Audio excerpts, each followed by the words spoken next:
Welcome to Leo news.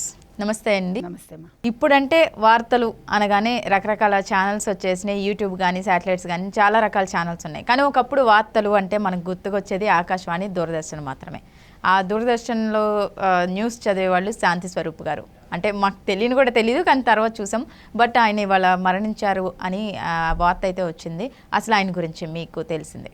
ముందుగా వారి ఆత్మకు శాంతి కలగాలని కోరుకుందామమ్మా మా లియో న్యూస్ తరఫున. శాంతి స్వరూప్ గారు అంటే నమస్కారం అని మొదలుపెట్టేవారు ఆయన, వార్తలకు స్వాగతం అని. ఆ వ్యక్తి గొంతు వినటానికే చాలామంది వార్తలు చూసేవాళ్ళు, వినేవాళ్ళు. మీరు చెప్పినట్టుగా ఫస్ట్ ఆకాశవాణిలో ఎంతోమంది మహామహులు వాళ్ళ గొంతు ద్వారా, వాళ్ళని మనం ఎప్పుడు చూడలేదు, పెద్దయ్యాక చూడటమే. ఆ రకంగా మనం చూసాం. బినాకా గీత్మాల అలాగే, అంటే వాయిస్లు మన్ని కట్టిపడేసేవి. ఇక్కడ మనకి ఒక వ్యక్తి కనిపించటం అనేది దూరదర్శన్ న్యూస్ నుంచి మొదలైంది, అంటే వార్తలు చదివేటప్పుడు. ఈయన 1978లో జాయిన్ అయ్యారు దూరదర్శన్లో. చేరినా కూడా వెంటనే వార్తలు ఏం చదవలేదుట. 5 ఏళ్ళు ఆయన వెయిట్ చేయాల్సి వచ్చింది. 5 ఏళ్ళు. 1983 నుంచి ఆయన వార్తా ప్రస్థానం మొదలైంది. ఓకే, అంటే అసలు ఎలా వచ్చింది ఆయనకి అవకాశం? మామూలుగా అంటే అప్పుడు ఇంతమంది లేరు కదమ్మా, అప్లికేషన్ పెట్టుంటే వచ్చేసి ఉంటుంది. అందులో ఆయన వాయిస్ బేస్ వాయిస్ మనకి చాలా బాగుంటుంది. అది ఆయన చదవటం కూడా ఒకే తీరులో ఉంటుంది. ఎక్కడ మనకి వినాలనే అనిపిస్తుంది తప్ప బాగుండేది వాయిస్ కూడా ఆయనది. చాలా మంచి బేస్ వాయిస్. ఇంకొక విషయం ఏంటంటే ఆయన చూడటానికి కూడా బాగానే ఉండేవారు. అది ఒక ప్లస్ పాయింట్ ఆయనకి. వీటన్నిటికంటే ఇంకా చెప్పుకోవాల్సిన విషయం ఏంటంటే అసలు దూరదర్శన్లో ఆ రోజులో ఈ ప్రాంప్టింగ్ ఇవంతా లేదు మనకి. అది చాలా పెద్ద విషయం అన్నమాట. మేమందరం కూడా బట్టి చదివేవాళ్ళు. ఇప్పుడు యాంకరింగ్ చేయాలంటే కూడా మనకి చూసుకోవటానికి అవకాశం లేదు. ఆయనకు అసలు లేదు. ఆయన టైం తర్వాత కూడా మా లాంటి వాళ్ళకు కూడా లేదు. సో ఆయన బట్టి తప్పులు లేకుండా తడబడకుండా చదవడం అనేది చాలా గొప్ప విషయం. ఇట్లాగా ఆయన సుమారుగా 10 ఏళ్ళు చేశారట. ప్రాంప్టర్ లేకుండా 10 ఏళ్ళు ఆయన ప్రతిరోజు వార్తలు బట్టి ప్రతి వాళ్ళు భయపడేవాళ్ళు. కొంతమంది ఈయన ఎక్కడ తప్పు చెప్పేస్తాడో, ఏమైపోతుందో. అందులో అప్పుడు జనాలు చాలా క్యూరియాసిటీగా ఉండేవారు. ఇందాక మీరు చెప్పినట్టుగా మనకి శాటిలైట్ ఛానల్స్ రావటం అనేదే మనకి ఆల్మోస్ట్ 2005 or 2006 అప్పుడు స్టార్ట్ అయింది మనకి. అంతకుముందు మనకి దూరదర్శన్ ఇవే, అంతకుమించి ఏం లేవు. మనందరం దాని మీద ఆధారపడి చూసామన్నీ.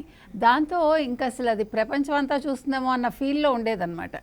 ఒక చిన్న తప్పు దొరికినా కూడా మనకి చాలా మైనస్ అయ్యేది వాళ్ళ ఆ వ్యక్తి మీద.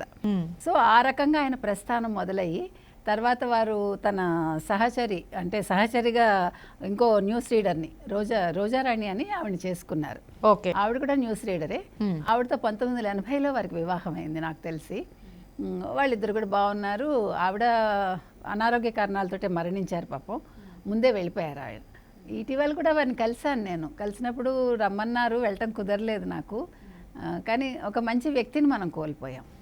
ఇంకా ఆయన గురించి చెప్పుకోవాలనుకుంటే కనుక ఆయనకి సాహిత్యం మీద చాలా శ్రద్ధమ్మా. సాహిత్యం అంటే చాలా ఇష్టం. ఈ భోపాల్ గ్యాస్ ఉదంతం మీద ఆయన పుస్తకం, ఒక నవల రాశారు. ఈ భోపాల్ గ్యాస్ ఉదంతానికి ఆయన చలించి ఆయన రాతి మేఘం అనే ఒక నవల రాశారు ఆ ఇన్సిడెంట్కి సంబంధించి.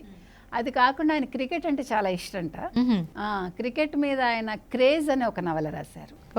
తర్వాత సతీ సహగమనంని వ్యతిరేకిస్తూ అర్ధాగ్ని అనే ఒక నవల రాశారు. తర్వాత వారు ఎన్నో సభలు సమావేశాల్లో పాల్గొనేవాళ్ళు. చాలా చక్కగా ఆయన మాట్లాడేవారు. అంటే ఎప్పుడూ కూడా భాష మీద, ముఖ్యంగా సాహిత్యం చదివితే మనకి భాష మీద పట్టొస్తుంది. ఎవరైనా సరే, మీరందరూ యాంకర్స్ కూడా చేయాల్సిన పని ఏంటంటే సాహిత్యం చదవండి. చదివితే మనం కొత్త పదాలు తెలుసుకుంటాం, ఉచ్చారణ తెలుసుకుంటాం. ఆయన కూడా అదే ఫీల్ అయ్యేవారు నాకు తెలిసి. ఆయన సాహిత్యం చదవటం వల్ల ఆ భాష మీద పట్టు ఎప్పుడైతే ఉందో అలవోకగా మనం పదాలు పలకగలం, అది ప్రజల్ని మనం ఆకర్షించగలం. అది చేసేవారు ఆయన. ఇంకొకటి, ఆయన చాలా బాధపడే ఉదంతం ఏంటంటే ఈ ప్రాంప్టర్స్ వచ్చాక ఆయన పాపం చాలా బాధపడ్డారు. ఈ ప్రాంప్టర్స్ వాడకండి, మీరు వార్తలు చదవండి, వార్తలు వినిపించండి, అట్లా చూసి చదవకండి. ఆయన చివరి వరకు ఆ విషయంలో మాత్రం చాలా అందరికీ చెప్తూ ఉండేవారు. అంటే ఇంకా ఆయన ఫ్యామిలీ గురించి, ఆయనకి 2 అబ్బాయిలమ్మ. 2 ఐఐటీలో చదివి అమెరికాలో సెటిల్ అయ్యారట. ఆయన ఇక్కడే ఉండేవారు, రామంతాపురం రామ్నగర్లోనో ఎక్కడో. భార్య పోయాక ఒంటరిగానే ఉంటున్నారు వారు. సో ఆయన అకాల మరణం అంటే వయసు ఉంది కానీ అంటే ఎలా ఎలా చనిపోయారు అంటే ఏదో అనారోగ్యం అంటే 2 రోజులుగా హాస్పిటల్లో ఉండి ప్రైవేట్ హాస్పిటల్లో ఇవాళ ఉదయం కన్ను మూసారని తెలిసింది. ఎనీవే ఒక మంచి వ్యక్తిని కోల్పోయాం మనం. ఒక మొట్టమొదటి న్యూస్ రీడర్ ఆయన. అంటే అలాంటి వాళ్ళని చూసి మేము నిజంగా ఇన్స్పైర్ అవ్వాలి. ఎస్, మీరంటే ఏం లేదు, మీరు అలాంటి వాళ్ళవి వీడియోస్ చూసి ఇంకా ఉచ్చారణ మీద వీటి మీద పట్టు సాధిస్తే మీరు కూడా మంచి యాంకర్లు అవుతారు.